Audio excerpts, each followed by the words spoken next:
I think, again, a related theme that we heard, and it kind of goes with this idea of, this isn't going to be perfect in, version one. I think a lot of the suggestions that we heard from various presenters was around, getting out there, playing with the tools, trying things out, experimenting.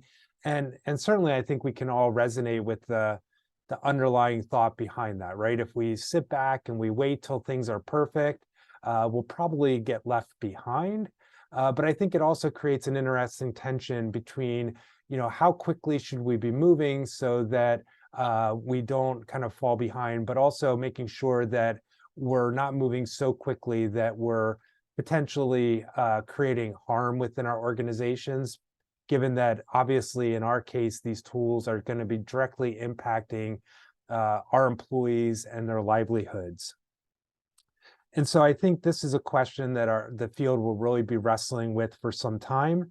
I think in the near term, what we're seeing is that companies are addressing this tension really by thinking about where can we leverage these tools where even if things go a bit off the rails, they're really not going to create much harm. For example, I think we're seeing them utilized largely in terms of a lot of administrative tasks, creating job descriptions, for example, where if a job description gets messed up, it's something we can easily fix. It's not going to be the end of the world.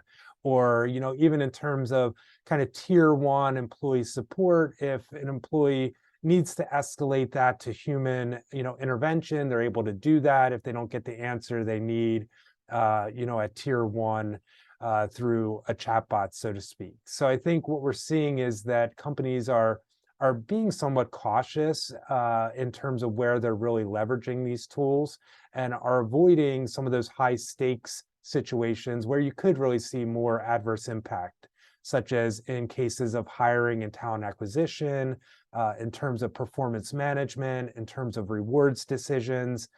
Certainly, there's some companies that are leveraging these tools in those spaces, but I think they tend to currently be more the exception than the norm as companies really seek to move a little bit more cautiously in this space.